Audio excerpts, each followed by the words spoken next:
So, after much internecine wrangling and litigation, it's still not entirely clear whether the main opposition People's Democratic Party's convention is set to go ahead as scheduled this weekend, although the party is carrying on with preparations regardless.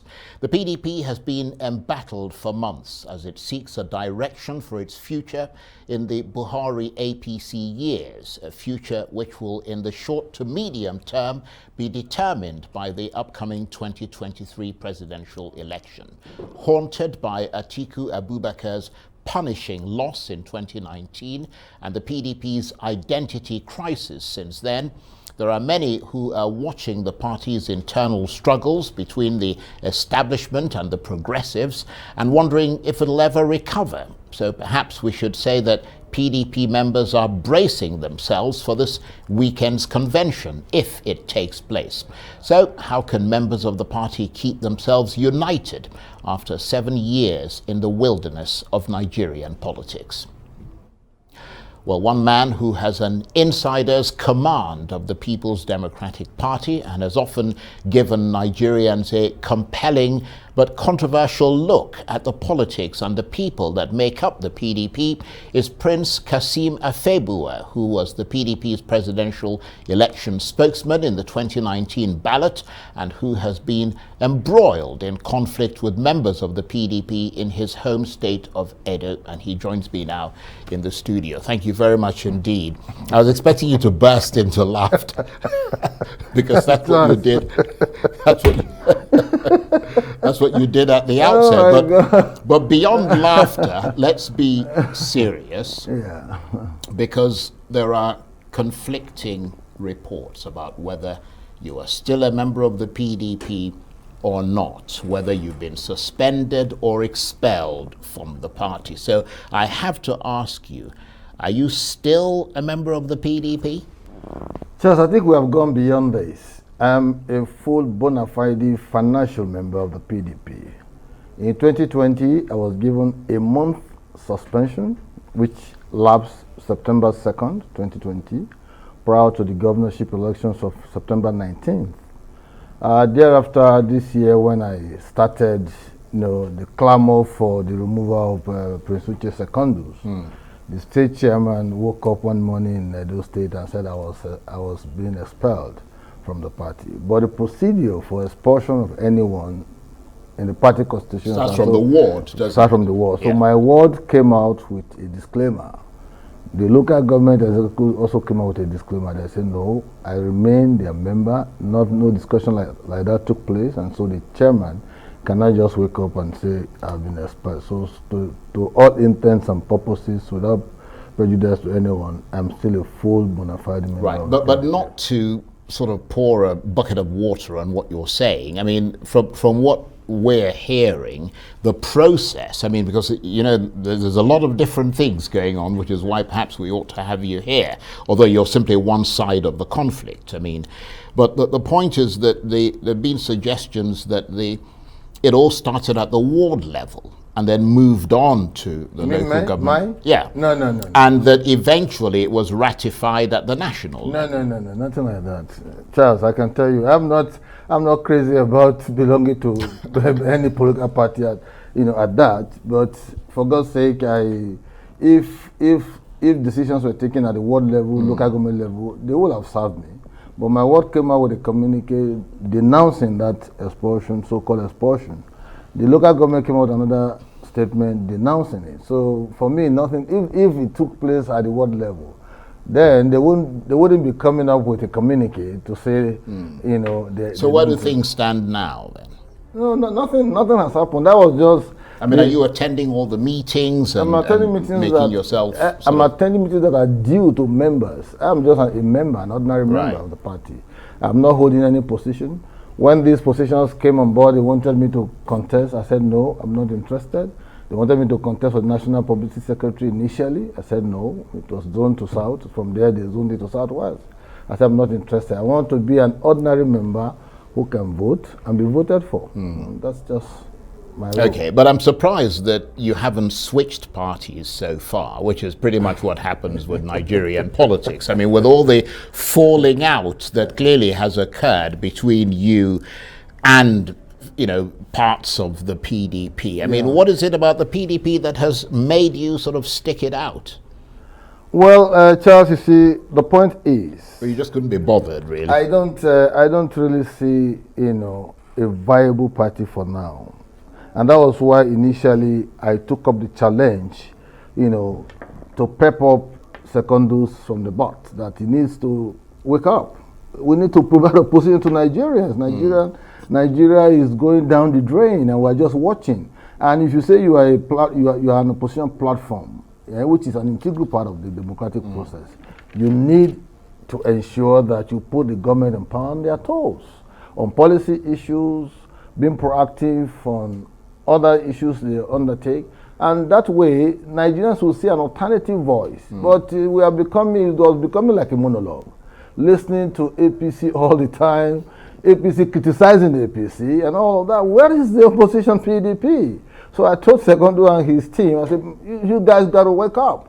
And in doing that, I took up a challenge of saying, you incurred their wrath. Yes, I said we need to look into the accounts of the party and all of that. Let us even see how much you have, you know, carried the affairs of the party in line with transparent conduct and what have you, you know. And before you say Jack Robinson, they started calling me all kind of names. On your TV, I was called an inconsequential element. Where am I coming from? But thank God that the party organs, the NEC, the Board of Trustees, and some other persons who I have access to, listen to me, and they saw sense in what I was saying. Prior to 2023, we are preparing for, you know, elections.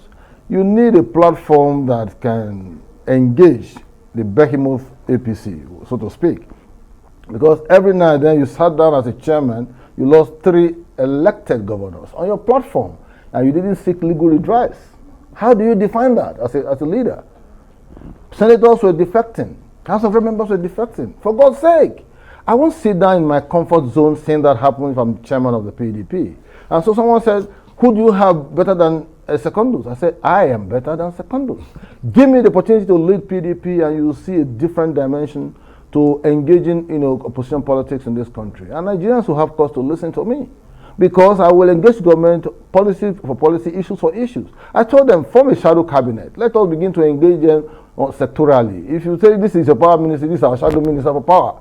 If it is economy, this is our shadow minister for economy. Well, to be fair to what you're saying, that makes a lot of sense. Yes. I mean, that's how opposition is done. Yes. So in the final analysis, I said, if we're talking about insecurity, what's our own blueprint? We need to come out with one. And so that when you speak to Nigerians, if you are given an opportunity to lead again, this is what we are going to do differently. Is it going to be gun for gun, bullet for bullet, or you want to? Well, that's probably why they're not very happy that you're going out and talking as frankly as you are, because what that does is that it doesn't inspire confidence in the party. If a member of the party, such as yourself, comes out and sort of knocks them for 6. Well, for me, I think you must derive morality first and foremost from your own microscopic environment before you begin to talk about the micro environment. And if you want to criticize the APC, you must come out clean, so that whatever you say, you to have a basis within your own party. And that's why I told the Secondus, you must come out clean. You can't be condemning a government of lethargy and you are committing lethargic offenses. No, you must be seen to be above board. And you can't behave like the chichidodo bird that feeds on maggots but doesn't like the smell of faces. I won't do that. So for me, I told them right from day one, if you want to play opposition, let's come out clean. Let's engage them. Has APC done so much in anti-corruption? My response will be no. Then if it is no, please bring out the issues. What we have seen, the corruption we have seen in this government in 7 years, put them in the front border. Yet the government's campaign was anchored on 3 planks: anti-corruption, economy, and what's the third one? So there are 3. So how far have they gone? How much of the impact of governmental intervention have we seen on the ordinary Nigerian in so the rural basically, areas? you're disappointed with your party. No, disappointed with the leadership. Right. Ab initio. But now we are coming up with a new, new approach and all of that. So and you're I'm getting seeing, your Yeah, I'm seeing the few seeing persons I've signs seen. of positive signs. The few persons I've seen. and all Nevertheless, that the impression remains that the party is very, very disunited at the moment. What's at the heart of that disunity? No. You see, like I told someone this afternoon, I said the interest of one man cannot surpass the overriding interests of the political party. And who's this one man? Is Prince Uche Secondus. You see, he's got a platform to be chairman almost 4 years.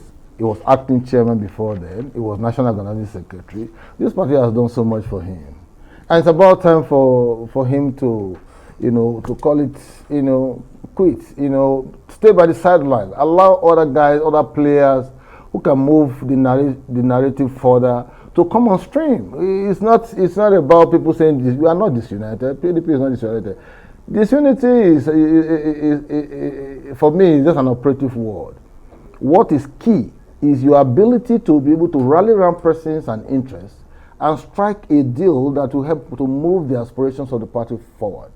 And once you do that, you will also be provided a platform for viable and creditable Nigerians who want to use the platform to contest elections. Don't forget, I keep telling people, you need serious-minded people in politics. You need serious-minded people to run the party, because the party is the recruitment ground for looking for people who will go and preside over the affairs of the country in House of Villa. So if the party structure is weak or is being led by a weak candidate or a weak chairman, chances are that so many underhand transactions will go on. Okay. And in the final analysis, you are going to be having manners of candidates or aspirants coming up and taking shots at the presidency. Let me ask you to stay with us. We'll come back and talk with you some more. You're watching the Arise interview. Plenty more still ahead as we continue our chat about the apparent crisis within Nigeria's main opposition, People's Democratic Party. Stay with us.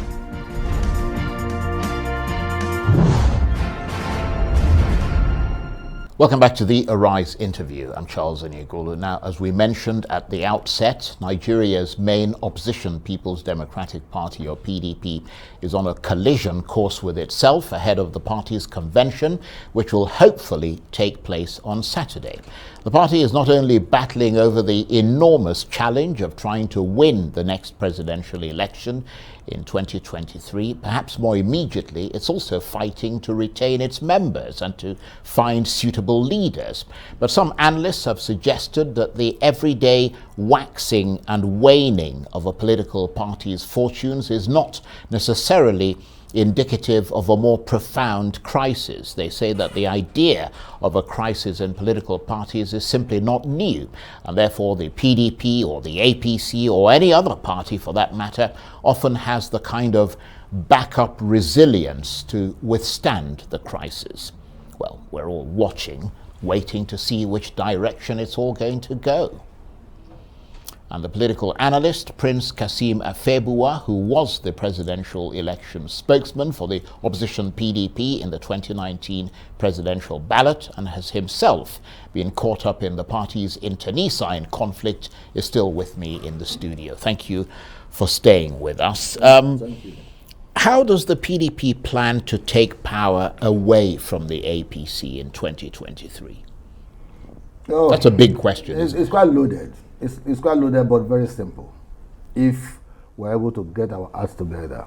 And it was my thinking, ab initio, that necessitated my clarion call to the leaders that they needed to change the leadership and get on board persons who are fearless, courageous, bold, who can speak to the issues. You see, it is very easy to campaign because every indice that is positive in 2015, they are all negative now. They are all in the negative. If you say agriculture is all in the negative now, you can't go to the farms. If it's about cost of living, it's very high. A loaf of bread sells for 900 now. It's not affordable by the ordinary person, Pump price of fuel is 163. They promise 87. So if you have a party that understands what the challenges are and is able to sit down, articulate all of this, and put them into actionable plans, we'll be able to take on the APC and appeal to the consciences of Nigerians. But as far as you're concerned, at this stage, the party is not able to articulate these things that you're talking They will do that with this new leadership that is going to come up after this weekend convention. And because the persons and the factors I'm saying, I think they will behave differently. You know, talking about the previous leadership, I was asking someone just yesterday, have you ever seen Prince Uche Secondus sit one-on-one with any journalist on television in the last 4 years discussing Nigeria? You can't give me one scenario. The guy was looking at me. I said, then how do you discuss the issues? How do you discuss the issues? It's not about conducting press conferences and reading a prepared speech. No. You need to interrogate issues and policies and programs of this government. This government, whether you like it or not, is not one that is, that is fascinating to anyone. No matter how patronizing you want to sound. I engage pro-Buharis all the time. I engage them. I said, see, remove sentiments. We're talking about Nigeria. We are heavily polarized. There are no dialogues. There are no conversations, national conversations going on. There's no national cohesion. People just wake up every morning and they just go their separate ways. When there are crises in this country of killings and all of that and manslaughter, the presidency, aside from being a chief mourner and writing condolence messages, they don't go to the scene of crime to even appeal to the consciences of those people, to show that yes, there's a government in place, there's a president in place who cares for you. After elections in 2019, how many states has the president visited 2 years, going to 3 years of the second term? Only 6. But let's be fair, the PDP wasn't doing much better, were they? I mean, when you had the Chibok girls, it was a big issue because Jonathan, wouldn't go anywhere. I mean, before him, Yaradua, beyond what he tried to do, and everybody commends that in the Niger Delta, I mean, granted, he was sick, but let's face it, it was still pretty much a lame duck presidency to that extent. Did they not get punished for that? They got punished. The 2015 election came, and they were routed out. An incumbent president was defeated. Because when you don't speak to these issues, when you don't take the right actions, Nigerians are there to decide. And you see, once we are able to guarantee the credibility of the voter, thumbprinting and the vote counts, once the votes can count in any election, we'll be able to flush out leaders and factors and sentiments that are not helping the country to And are you convinced that those elections will now count, given all the developments in the National Assembly? Well, I'm seeing a different INEC, because the election they conducted and they test run a particular app in Delta State, Isoko Constituency 1. I saw the outcome and all of that. I think that's a new approach to election. And this Anambra election for next week, if everything goes the way, beyond the security, beyond the situation there, that will also give us an inkling into what is expected to happen in 2023. But by and large, is the awareness, and the enlightenment that will go on across the country. Young Nigerians are coming to contest elections. They're going to appeal to the sentiments of the young ones. And they are the majority in terms of voters' population.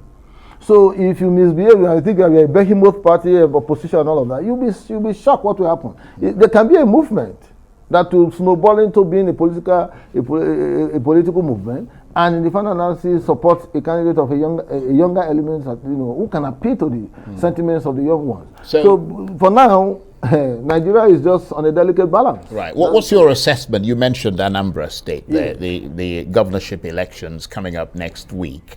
What's your assessment of the strength of the PDP in that ballot? Yes, the PDP started from a faulty note, but along the line with all the litigations and what have you, I think they have stabilized now.